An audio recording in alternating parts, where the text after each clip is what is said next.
Messieurs les présidents, monsieur le vice-président, nous voudrions, avant de revenir brièvement sur les questions de fond, évoquer d'abord le problème de forme, de la façon dont vos rapports sont soumis à la délibération de notre Assemblée.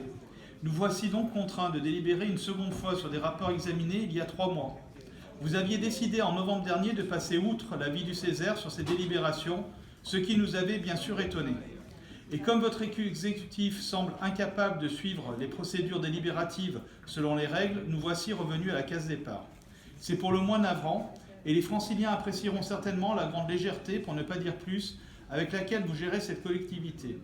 Sur le fond, pour rappeler brièvement nos positions concernant le plan régional de prévention et de gestion des déchets, malgré des points positifs comme la démarche de concertation organisée pour ce plan, nous avions émis des réserves quant aux moyens budgétaires que la région est susceptible de déployer sur cette question. Nous avions également demandé un effort de cadrage sur le pilotage et la coordination de ce plan dans la durée.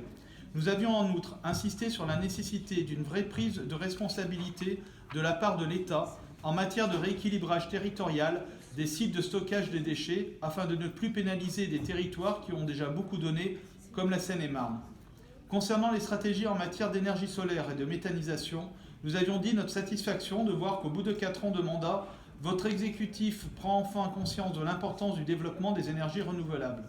C'est là un enjeu de politique publique majeur pour répondre aux urgences climatiques et aux objectifs de sortie des énergies carbonées.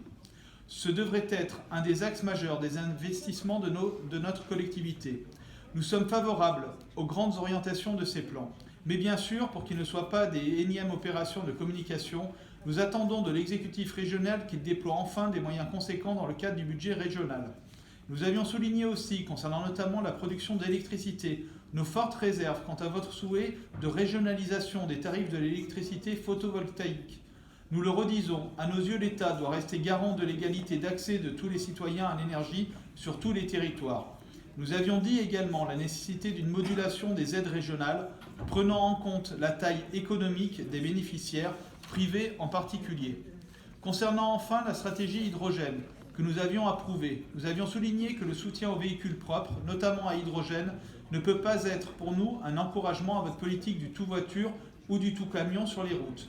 Les transports en commun, les transports de fret ferré et fluvial doivent être des priorités dans les investissements de notre collectivité. De notre point de vue, l'usage de véhicules moins polluants, électriques ou à hydrogène, est une solution transitoire permettant de réduire la pollution atmosphérique. L'hydrogène est une des pistes envisagées, mais elle pose de nombreuses questions sur les conditions à réunir pour une production d'hydrogène propre qui sont complexes, mais aussi sur les dépenses publiques engagées en ce domaine, puisque d'un côté des attentes de certaines grandes sociétés d'énergie, je conclus, sont fortes en ce domaine, et de l'autre des incertitudes demeurent concernant l'engagement pérenne des constructeurs automobiles sur cette technologie. Il faudra donc faire preuve de clairvoyance sur ces questions. Je vous remercie. Merci, monsieur Jalamian.